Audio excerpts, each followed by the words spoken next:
आवाज़ न्यूज़ के programme the edge with Mohsin Babar में अवांखे भलीकार।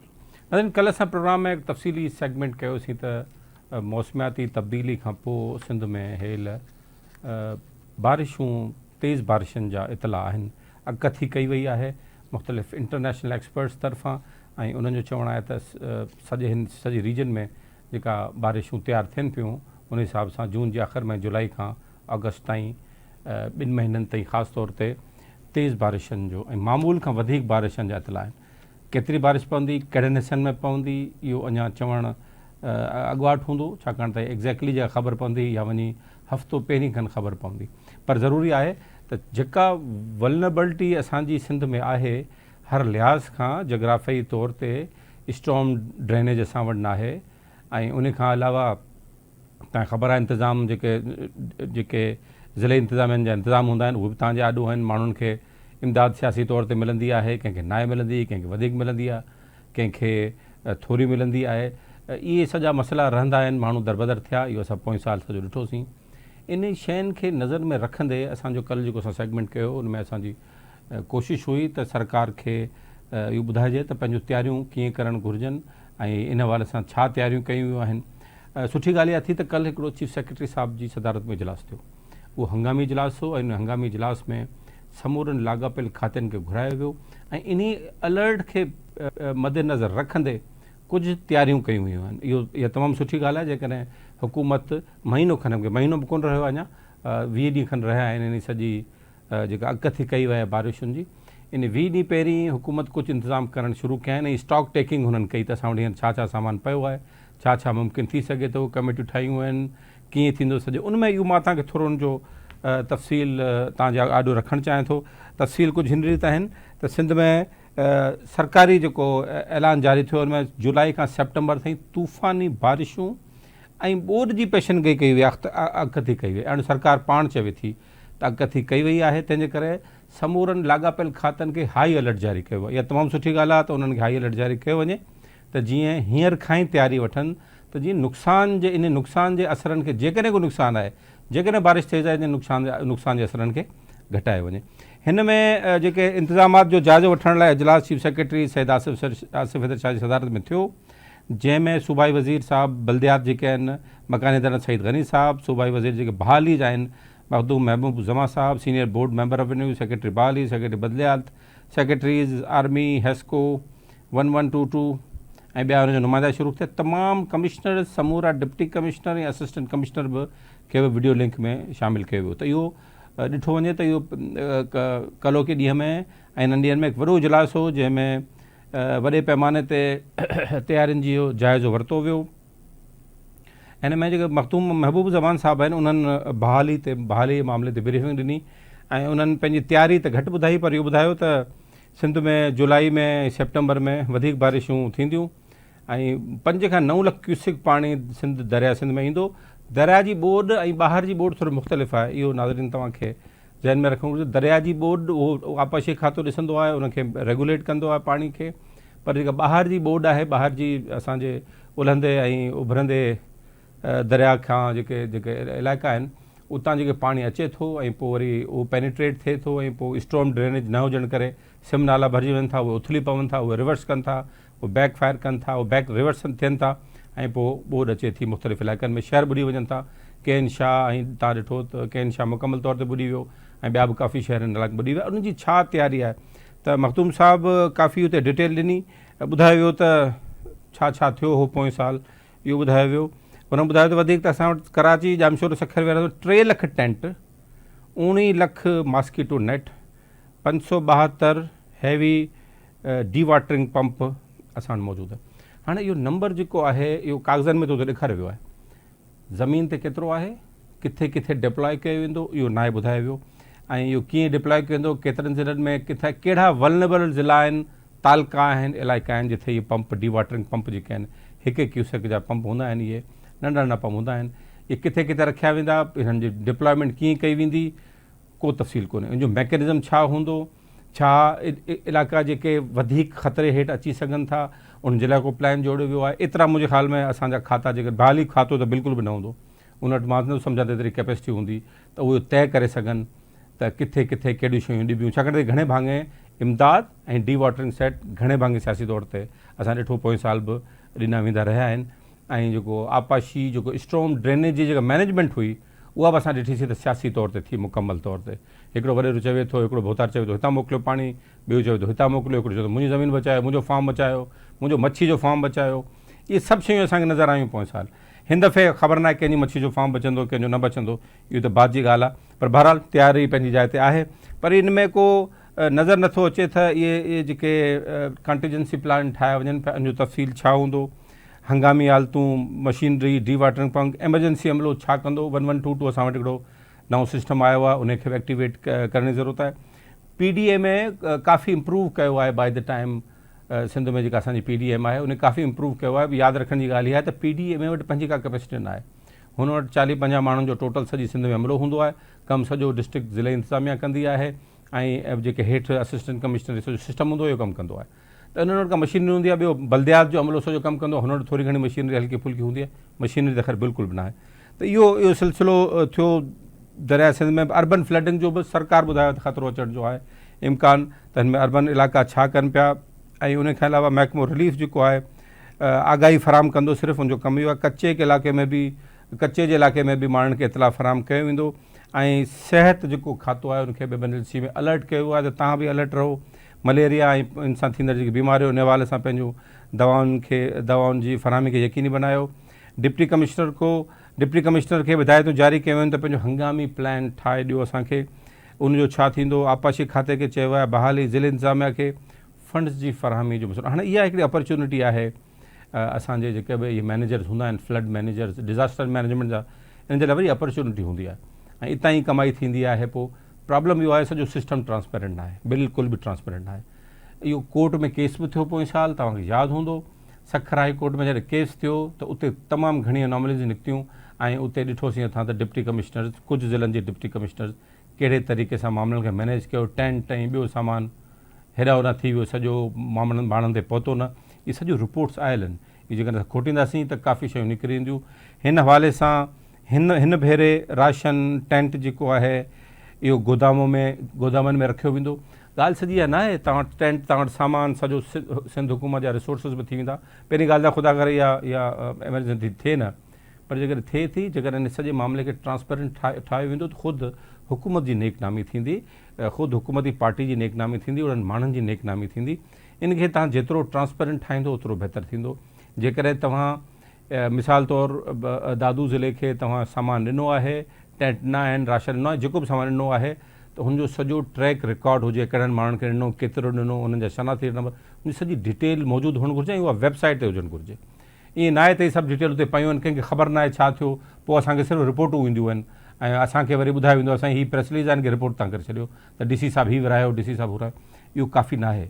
काफ़ी इहो बहितर इहो थींदो त हिनखे जेतिरो तव्हां ट्रांसपेरेंट कंदो, तव्हां माण्हू तव्हां ते ट्रस्ट कंदा, मीडिया बि तव्हां ते ट्रस्ट कंदो, तव्हांजी जेकॾहिं पार्टी जो को मुखालिफ़ बि आहे उहो बि तव्हां ते ट्रस्ट कंदो।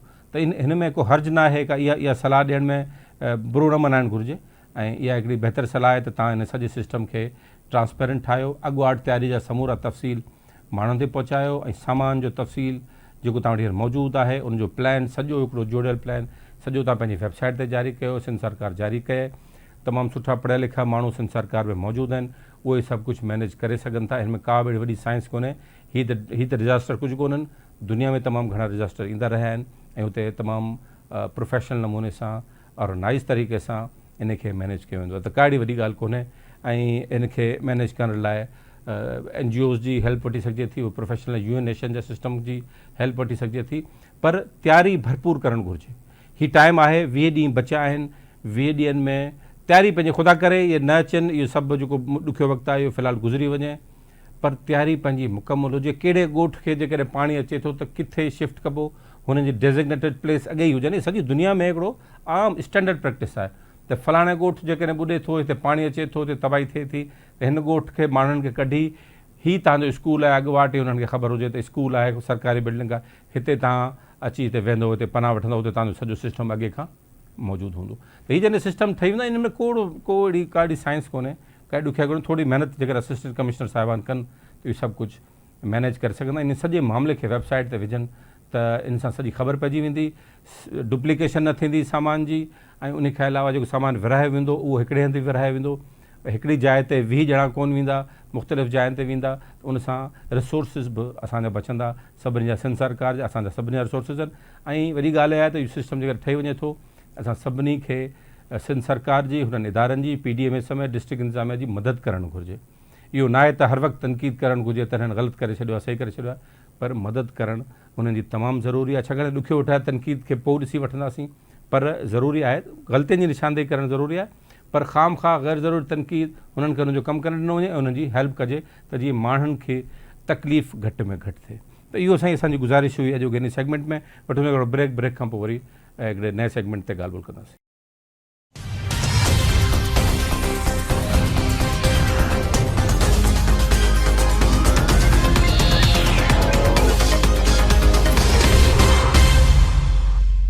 नाज़रीन वेलकम बैक। हाणे ॻाल्हि ॿोल कंदासीं प्राइम मिनिस्टर जो चाइना जो दौरो जेको आहे उहो तमामु अहम बणिजी वियो आहे। काफ़ी MOU साइन थियनि पिया ऐं काफ़ी ॻाल्हि ॿोल हले पई, ऐं उते प्राइम मिनिस्टर साहिब जी कोशिशि आहे त चीन खां असांखे CPEC जहिड़ो या CPEC 2 असांखे मिली वञे, मुख़्तलिफ़ असांखे प्रोजेक्ट्स मिलनि, ऐं जेका हींअर मुआशी सूरत हाल में मसइला हलनि पिया उन में का बहितरी अचे, ऐं CPEC 2 जो अचणु, चाइना सां मुआवज़ो थियणु, जेके मीडिया में रिपोर्ट थियनि उहे त IMF बि इन हवाले सां का ॻाल्हि ॿोल कई आहे त जेको चाइना आहे उहो पाकिस्तान जो रोल बैक करे, रिव्यू करे, पंहिंजो जेको लोन जेके पाकिस्तान खे ॾिनल आहिनि, मुख़्तलिफ़ कर्ज़ ॾिनल आहिनि, उन्हनि खे रोल ओवर करे त जीअं उनजी जेका लाइबिलिटी आहे पाकिस्तान जे मथां घटि थिए, ऐं पोइ IMF बि पंहिंजो एक्सटेंड करे। इहा हिकिड़ी मीडिया में ॻाल्हि ॿोल हले पई। बहरहाल मामले ते ॻाल्हायूं था, इहे मुख़्तलिफ़ हुकूमत जा मुख़्तलिफ़ दावाऊं आहिनि, पंहिंजे जेके इंडिपेंडेंट एनालिस्ट आहिनि उन्हनि जो पंहिंजो हिकिड़ो एनालिसिस आहे, उन्हनि जे हवाले सां CPEC 1 जी बि कामयाबी उनखे नज़र नथी अचे। फज़ला कुरैशी साहिब मूंसां मौजूदु आहिनि, एनालिस्ट आहिनि ऐं डेवलपमेंट खे गहरी नज़र सां ॾिसनि था। साईं CPEC ते कुरैशी साहिब तव्हांजो पंहिंजो हिकिड़ो ओपिनियन आहे, ऐं तव्हां चवंदा रहिया आहियो त CPEC 1 में का अहिड़ी असांखे बहितरी नाहे मिली सघी, पर हाणे CPEC 2 जेको थियणु वञे पियो इन जो ज़ाहिर पॉलिटिकल रिपरकशन बि पंहिंजे जाइ ते आहिनि, ऐं IMF जो तमामु घणो ज़ोर आहे त चाइना सां बि का नई डील कजे। IMF जो ज़ोर इन करे हो चवंदा तव्हांजो फाइनेंशियल लाइबिलिटीज़ घटि को घटि थियनि। उन हिकिड़ो तरीक़ो आहे, छाकाणि you can't raise your own foreign exchange, न तव्हां रेमिटेंस था अचनि, न तव्हांजे जेके एक्सपोर्ट वधनि थियूं पियूं। इन जो वाहिद हल इहो आहे त तव्हां जेको पंहिंजो डेफर करायो, जेके तव्हांजूं पेमेंट्स आहिनि, तव्हांखे जेके $7 अरब जेके पेमेंट करणी आहे त उहो करायो, जंहिंमें मेजर हिन वक़्तु जेको आहे सो तारीख़ी तौर ते जेको घणे में घणा कर्ज़ एज़ अ सिंगल सोर्स आहिनि सो चाइना जा आहिनि। पंहिंजे पाकिस्तान जी हिस्ट्रीअ में CPEC खां पहिरियों कॾहिं बि चाइना जा कर्ज़ असां ते एतिरा कोन हुआ। हिन वक़्तु घणे में घणा कर्ज़ असांजा चाइना ते आहिनि, उहो CPEC 1 जे करे आहिनि। ऐं CPEC 1 जे करे हाणे असांखे चाइना जो हालत इहा आहे त हाणे चाइना असां सां ॻाल्हाइण लाइ तयारु कोन हो, जो असां CPEC 1 जूं जेके पेमेंट्स करणी हुयूं, को 9 अरब रुपया 900 अरब रुपया बणिजनि पिया, उहे असां कोन करे सघिया आहियूं। इन करे वधीक नेगोशिएट करण लाइ तयारु कोन हुआ। इन करे त 2 दफ़ा एहसान इक़बाल हुयो, हाणे 4 ॾींहं प्राइम मिनिस्टर वेठो, तॾहिं हुननि खे कुझु एग्री कराए अथई त कुझु असां पैसा ॾियूं। रीज़न इहो आहे त CPEC में जेके असां रोड ठाहियासीं उन रोडनि जी का बि रिकवरी कोन थी आहे। असां रोड जेके ठाहियासीं इन बेसिस ते ठाहियासीं त असांखे हिन पैसा मिलंदा, कमाई थींदी। उन रोडनि जो असां अञा ताईं कर्ज़ु अदा त छा पर असांजो व्याज ई कोन था ॾेई सघूं पिया। मिसाल तौरु तव्हांजी ऑरेंज लाइन जेका आहे $2.5 अरब जी हुई, हाणे $2.5 अरब में हुन ते जेको आहे सो रोज़ानो तक़रीबन 100 अरब 1 अरब रुपयो रोज़ानो हुन ते तव्हांजो ख़र्चु आहे जेको सब्सिडाइज़ जो आहे। उहे लोन त पंहिंजे जाइ ते रहिया, तव्हां हुनजा इंट्रस्ट कोन था ॾेई सघो। साॻी ॻाल्हि जेके असांजा रोड ठहिया, जेके घणे भाङे पंजाब में ठहिया, CPEC जो वॾे में वॾो जेको इम्पैक्ट हो सो पंजाब जो वॾे में वॾी इन्वेस्टमेंट पंजाब में थी, जंहिंमें कुझु पावर हाउसिस बि हुया, कुझु रोड्स बि हुया। 3 वॾा पावर हाउसिस LNG बेसिस ते, ॿियो जेको पावर हाउस ठहियो पंहिंजो हिन कोल बेसिस ते, सॼो इम्पोर्टेड कोल त सभु शइ ठही आहे। उहे सभु जेके पावर हाउसिस आहिनि सभु अञा महिल ताईं इहे पावर हाउसिस हलिया घटि आहिनि, असां इन जा चार्जिस वधीक ॾिना आहिनि। हिन वक़्तु असां जेको CPEC जे थ्रू जेका एक्सेस कैपेसिटी क्रिएट कईसीं त यूज़ ई कोन थी थिए पई। हिन वक़्तु असांजी 43,000 मेगावाट जी कैपेसिटी आहे, असांजी खपत 25,000 आहे, असां यूज़ 20,000 खां मथे नथा करे सघूं। जॾहिं सीपेक जा नवां पावर हाउसिस लॻा पे त असांखे ख़बर हुई त असांजी ट्रांसमिशन जी कैपेसिटी कोन्हे, असांजी डिस्ट्रीब्यूशन जी कैपेसिटी कोन्हे, त बि असां इन्वेस्टमेंट कईसीं पावर हाउसिस में। उहे पावर हाउस वधिया, इन करे तव्हांजो जेको थ्रो फॉरवर्ड जेको आहे या जेको सर्कुलर डेटा पावर जो, जंहिंमें तव्हां पावर नथा वठो ऐं सीपेक जूं तव्हां पेमेंट था कयो पिया, जेके तव्हां कैपेसिटी चार्जिस कया, उहे तव्हांजो हाणे 3.5 ट्रिलियन थी विया आहिनि, 3.5 अरब रुगो पावर सेक्टर जो तव्हांजो जेको आहे सो जेको सर्कुलर डेटा, जंहिंमें मुंहिंजे ख्याल में घटि में घटि 2,000 अरब सीपेक जे प्रोजेक्ट जे करिया, जेके असां ठाहियासीं, जेके हली न सघिया। LNG वारा पावर कोन हली सघिया, इम्पोर्टेड कोल वारा पावर कोन हली सघिया, उहे प्रायोरिटी लिस्ट ते महांगा था पवनि, ॾिसो था पावर ख़रीद कोन था कयूं, उनजा कैपेसिटी चार्जिस था ॾियूं पिया। साॻी ॻाल्हि रोड्स जे सिलसिले में आहे, त रोड्स मां असां पैसा कोन कयूं था, असां पेमेंट कोन था कयूं। हिन वक़्तु चाइना जा तव्हां वधि में वधि मकरूज़ आहियो। पर साईं इहो जेको असल ॾिसो न मोहसिन, हिकिड़ो मिंट, असल जेको ड्रीम प्रोजेक्ट हो सो त गवादर जो पोर्ट खुलंदो, गवादर जो पोर्ट यूज़ थींदो, डायरेक्ट ईंदी पंहिंजो चाइना खे जेको आहे 15 ॾींहं अॻु में मार्केट ते पुॼी वेंदा। पूरो गवादर ख़्वाब असांखे ॾेखारिया विया त बसि गवादर कनेक्ट थी वेंदो, अफ्रीका जो मार्केट ऐं ॿियो एशिया जो मार्केट, चाइना 15 ॾींहंनि खां अॻु में पहुची वेंदो ऐं वाह वाह थी वेंदी। अञा ताईं गवादर जो पोर्ट फुल ऑपरेटर कोन्हे, गवादर फुली तौर ते कनेक्टेड कोन्हे, कोराकोरम हाईवे ते कैपेसिटी कोन्हे। यार कहिड़ियूं था ॻाल्हियूं कयो पिया। सर ठीकु आहे, इहा ॻाल्हि तव्हांजी न कुरेश साहब मां अर्ज़ु कयां, इहा ॻाल्हि तव्हांजी बिल्कुलु ठीकु आहे, इहो इन जा रिज़ल्ट नतीजा त असांजे साम्हूं आहिनि, बिल्कुलु ठीकु आहे। पर जेकर इहे सभु कबातूं आहिनि त इन जे बावजूद बि चाइना में जेके हाणे MOU साइन थियनि पिया, 4 ॾींहं प्राइम मिनिस्टर साहिब खां उते वेठा आहिनि, त पोइ उतां छा असांखे मिलंदो? मक़सदु छा प्राइम मिनिस्टर साहिब ख़ाली ईंदा? ज़रूरु चाइना कुझु न कुझु ॾींदो। पिरामिड में कुझु मटीरियलाइज़ थींदा, कुझु मटीरियलाइज़ कोन थींदा, छाकाणि MOU त अॻे बि नवाज़ शरीफ़ वारे ज़माने में, अॻे ज़रदारी ज़माने में MOU साइन थिया। जेकर हिसाब कंदो त को 100 MOU साइन थिया, जंहिंमें 30 खनि जेके से वैलिडेट थिया। ऐं जेका ॻाल्हि उहा ई थींदी जेका चाइना खे सूट कंदी, तव्हांजी सूटेबिलिटी जो कोन ॾिसंदा न। हाणे तव्हांजो जेको प्रामिसिस जेके हुया, त जीअं मूं तव्हांखे ॿुधायो त गवादर पोर्ट ऐं हुनजी ट्रैफिक जे करे असांजो मिलणी इनकम उहा कोन थियो। जेको बि चऊं त इंडस्ट्रियल ज़ोन ठहंदा, जिते एम्प्लॉयमेंट बि थींदी, जॉब अपॉर्चुनिटीज़ थींदी। हिकिड़ो बि जेको आहे एक्सपोर्ट ज़ोन कोन थियो, हिकिड़ो बि इंडस्ट्रियलाइज़ ज़ोन कोन ठहियो। जेको सॼो सीपेक जा 5 साल उहे गुज़रिया, 5 साल ॿिया गुज़री विया। हाणे वरी तव्हांखे नओं लारो आहे त वरी इंडस्ट्रियल ज़ोन ठहंदा।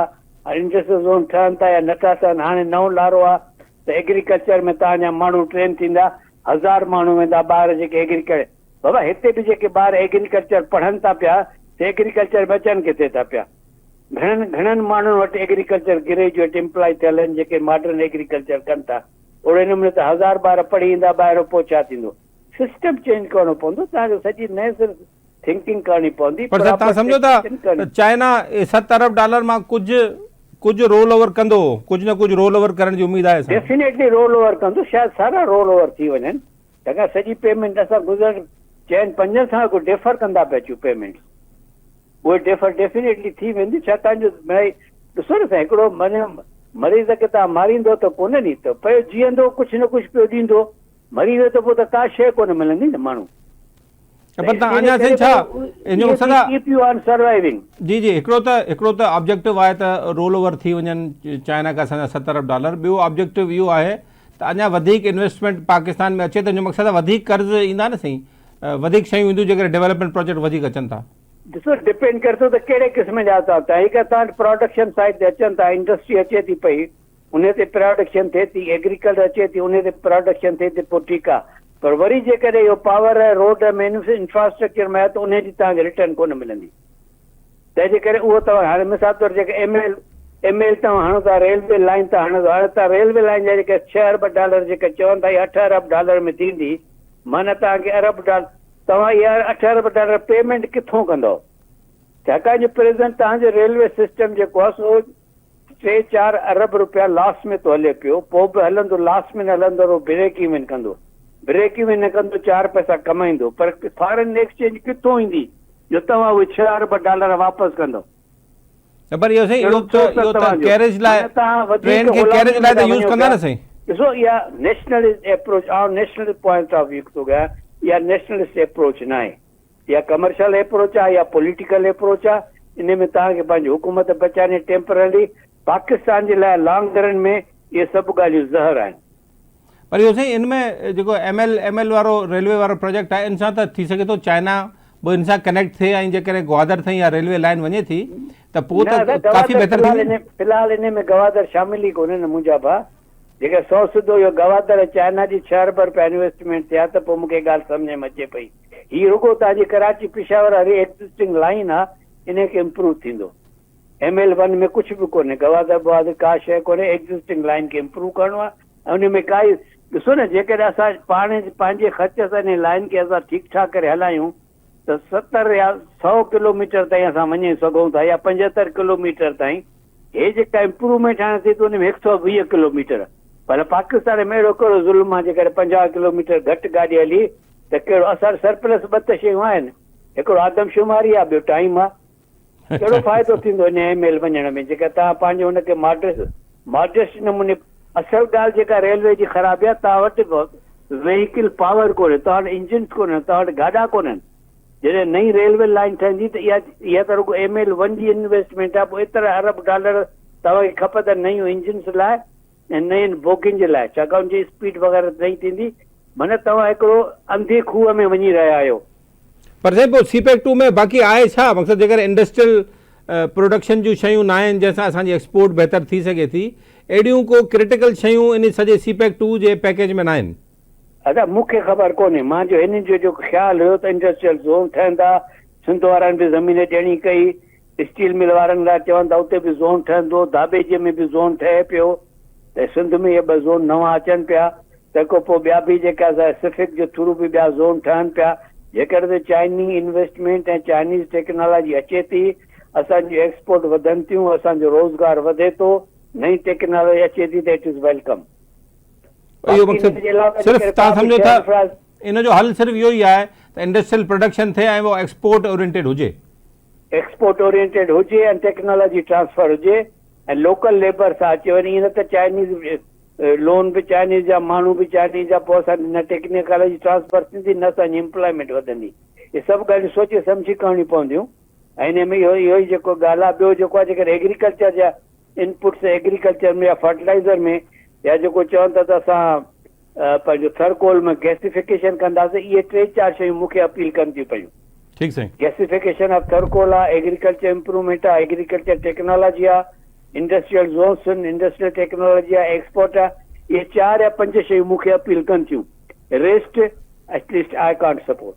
ठीकु साईं, थैंक यू वेरी मच फज़ल अकोरी साहिबु। साईं फज़ल अकोरी साहिब जूं खरियूं ॻाल्हियूं उहे चवनि था त हीअ जेके प्रोजेक्ट अचनि पिया CPEC-2 में, हिनखे ॾिसणो पवंदो। छा आहे, 7 अरब डॉलर जो रोल ओवर जो उमेदु आहे, जंहिंजे काफ़ी चांसिस आहिनि तो थी वेंदो।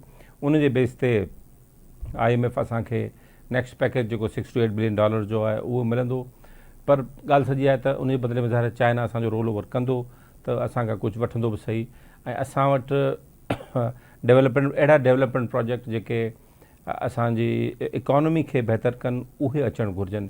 एक्सपोर्ट ओरिएंटेड इंडस्ट्री जो लॻणु तमामु ज़रूरी आहे, छाकाणि एक्सपोर्ट इंडस्ट्रियल लॻंदी, एक्सपोर्ट ओरिएंटेड इंडस्ट्री लॻंदी त असांखे परॾेही नाणो असां वटि ईंदो ऐं उन खां उहे असां कर्ज़ु वापसि करे सघंदासीं।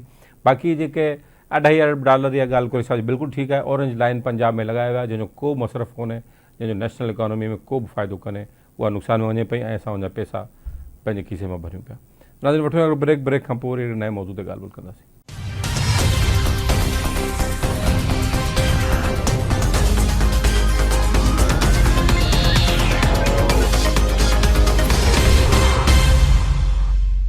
जी नाज़रीन, वेलकम बैक। हाणे असां हिन सेगमेंट में ॻाल्हि ॿोल कंदासीं त सिंध जे एक्साइज़ खाते पारां कुझु जेको टैक्सनि जी उगाड़ी जो सिस्टम आहे उनखे ऑनलाइन करण जो फ़ैसिलो कयो आहे।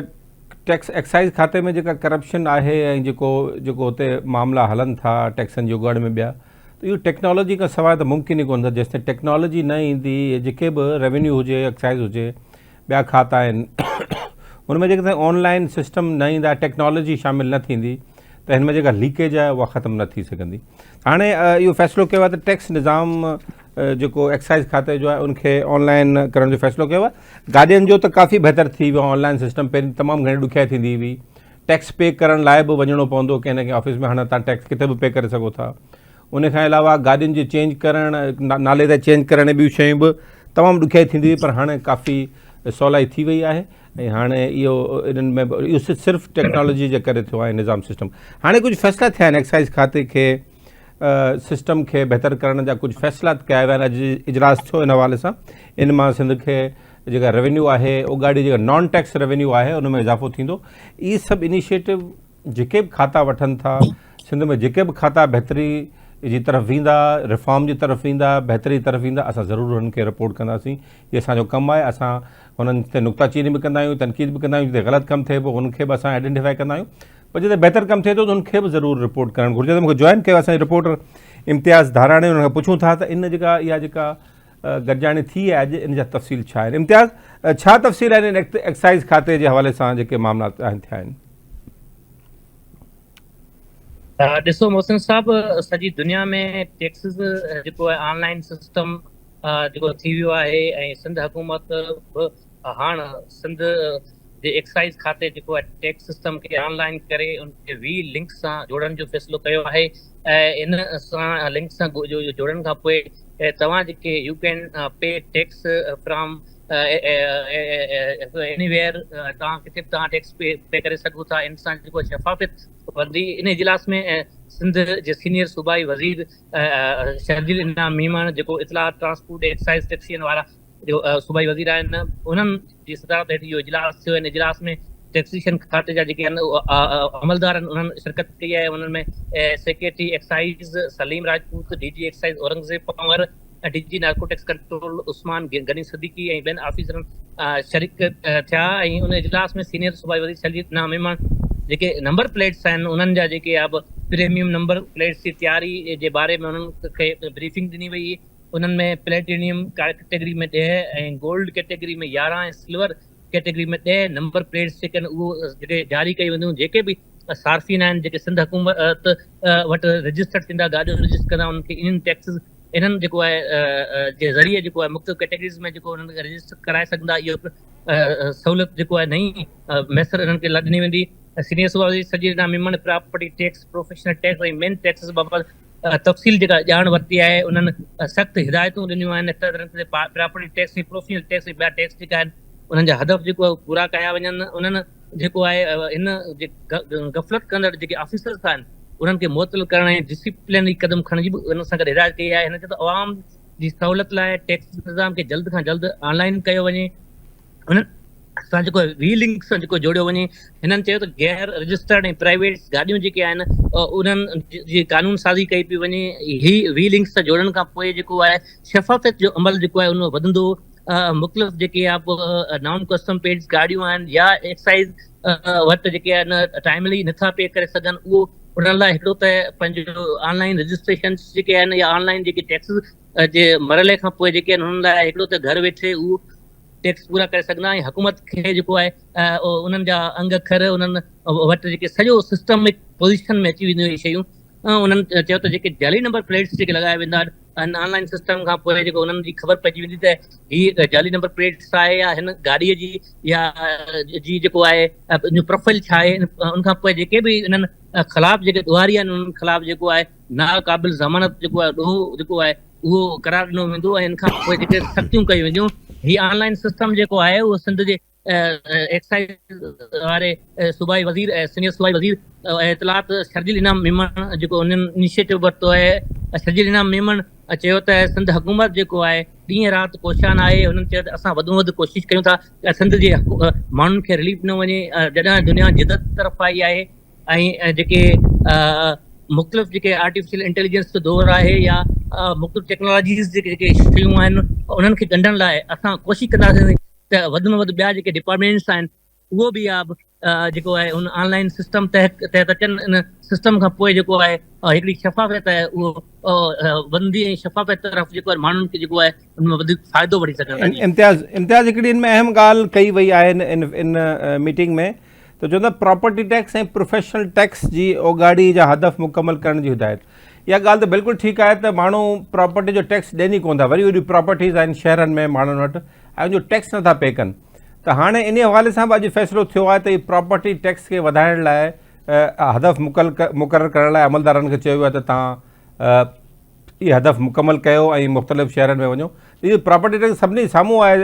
वॾनि शहरनि में त हैदराबाद में हलिया वञो, कराची में, ऐं उन खां अलावा सखर लाड़काणे में वॾा वॾा बंगला ठहिया पिया आहिनि, पर उन जे अञा ताईं प्रॉपर्टी टैक्स जेका आहे माण्हू न आहिनि ॾींदा। जी इम्तियाज़ ॾिसो आवाज़ जो मामला आहिनि, थोरो नेटवर्क प्रॉब्लम आहे। ऐं तव्हांजो जेको सुवालु आहे प्रॉपर्टी टैक्सिस जो जेको इहो फ़ैसिलो कयो वियो आहे, उन खां पोइ सिंध हुकूमत तमामु सुठो इहे उनजी कोशिशि आहे त प्रॉपर्टी टैक्स आहे जेको उनजा हद पूरा कया वञनि। ताज़ो ई सिंध जे वॾे वज़ीर जॾहिं एक्साइज़ टैक्सेशन जा ॿिया जेके बि उन्हनि जा इजलास थिया हुआ, उन्हनि में इहा चयो त जल्दी जेके हद पूरा कया वञनि। अॼु जेको आहे इन इजलास में बि इहे ॻाल्हियूं गौर विचार कयूं आहिनि। तमामु तव्हां सिधो चयो त मुख़्तलिफ़ जेके हैदराबाद तोड़े ॿियनि शहरनि में प्रॉपर्टी जा टैक्सिस जेके आहिनि टाइमली अदा कया न पिया वञनि। ऐं सिंध में जेको लैंड टैक्सिस जा बि तमामु वॾा मसइला आहिनि। जिते रेवेन्यू लैंड एक्विज़िशन जा मामला आहिनि, रेवेन्यू जेके आहिनि उहो रिकॉर्ड ते मौजूदु न आहे, रिकॉर्ड ते रजिस्टर्ड मौजूदु न आहे। उन ते टैक्सिस जेको आहे जेको सिंध गवर्नमेंट खे वधि में वधि मिले उहो नथो मिली सघे। उन लाइ बि जेको आहे सिंध गवर्नमेंट खे कोशिशि करणु घुरिजे। ऐं जेके बि रहतूं रहियल आहिनि, जेके टैक्सिस जेके नथा टाइमली पे करनि, जेके मुख़्तलिफ़ तव्हां बिल्डर्स ते ज़िक्र कयो या जेके बि मुख़्तलिफ़ हैदराबाद तोड़े वॾनि वॾनि शहरनि में, उन्हनि जे ख़िलाफ़ जेसि ताईं वधीक कार्रवाइयूं न थींदियूं, वधीक जेको आहे चेक एंड बैलेंस न कयो वेंदो, तेसि ताईं जेके इहे रहतूं जेको आहे उहे पूरियूं न थींदियूं। ऐं जेके प्रॉपर्टी टैक्सिस जेके आहिनि उहे मुकमल न थींदा। जेके मुख़्तलिफ़ वॾनि अखरनि में जेके प्रॉपर्टी टैक्सिस आहिनि, जेको मुख़्तलिफ़ वॾनि बिल्डरनि माफ़िया जेके बि आहिनि, उन्हनि ख़िलाफ़ प्रॉपर्टी टैक्सिस रहियल आहिनि, उहो वाक़ई उनजो पूरा नथो थिए। गवर्नमेंट खे जेको आहे हिन हवाले सां जेके अञा जीअं हींअर क़दम खणे पई, ईअं वधीक जेके इनिशिएटिव वठंदी। ऐं उन्हनि जेको आहे मुख़्तलिफ़ हींअर जेके आहिनि कोशिशूं वरितियूं। उन खां पोइ प्रॉपर्टी जो टैक्सिस जेको आहे उनजो हद पूरो करण लाइ जेको आहे उन्हनि मुख़्तलिफ़ अमलदारनि खे हिदायतूं ॾिनियूं आहिनि। ऐं उमेद इहा रखी सघिजे थी त जेके टैक्सिस जा जेके मामला आहिनि उहो प्रॉपर जेके हल थींदा। ऐं इहे जेके माण्हू टैक्सिस पियाईंदा, उन खां पोइ जेको हुनजो हदफ़ आहे जेको मुकमल थींदो। जी इम्तियाज़ तव्हांजी वॾी महिरबानी। नज़र इम्तियाज़ धाराणी असांजा रिपोर्टर गॾु मौजूदु हुआ, जिन अॼु असांखे तफ़सील फ़राहम कया। त एक्साइज़ खातो इजलास थियो, जंहिंमें एक्साइज़ जे हवाले सां त काफ़ी बहितरियूं अचनि पियूं, पर हीअ अहम ॻाल्हि आहे प्रोफेशनल टैक्स ऐं प्रॉपर्टी टैक्स जेको आहे। प्रोफेशनल टैक्स घणो करे कराची में वसूल कयो वञे थो। प्रॉपर्टी टैक्स जे ॿियनि वॾनि शहरनि जेके बि ज़िली हेडक्वार्टर्स आहिनि, तव्हां ॾिठो वॾियूं वॾियूं बिल्डिंग्स मौजूदु आहिनि, वॾा वॾा बंगला मौजूदु आहिनि। जेकॾहिं इन्हनि बंगलनि जा माण्हू टैक्स नथा ॾियनि त हिन जो मक़सदु आहे प्रॉपर्टी टैक्स सॼी दुनिया में ॾिनो वञे थो। ऐं इहे टैक्स हाणे वसूल करिणो पवंदो, वसूल ॾियणो पवंदो हिननि जिन जी वॾी वॾी प्रॉपर्टी आहे, वॾा वॾा बंगला आहिनि, हज़ारनि गज़नि में बंगला शहरनि में मौजूदु आहिनि। इहो त सरकार जो राइट आहे त प्रॉपर्टी टैक्स वसूल कयो। उहो तमामु घणो न आहे हूंदो, 1000 पंहिंजो साल में त 1000 गज़नि जो बंगलो आहे, उहो हुकूमत तइ कंदी आहे त असां केतिरे खां मथे घणे भाङे थींदो। ईअं आहे पाकिस्तान में त 100-150 गज़ जो जेको बंगलो आहे, इन खां मथे जेके हूंदा आहिनि 150 गज़ खां 150 वाल खां मथे जेके बंगला हूंदा आहिनि, घर हूंदा आहिनि, उन्हनि खां प्रॉपर्टी टैक्स वसूल कयो वेंदो। ऐं उहो शहरनि में, वॾनि शहरनि जे लोकेलिटीज़ में हूंदो आहे। इहो ज़रूरु मैकेनिज़म ठाहिणो पवंदो, ऐं मैकेनिज़म ठहियल बि आहे, कानून बि आहे।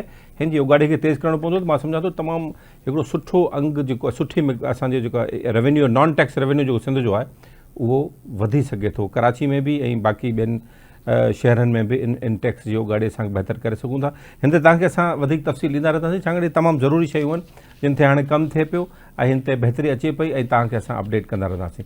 मोहसिन बबर खे जेको प्रोग्राम इजाज़त ॾींदा, सदाईं गॾु।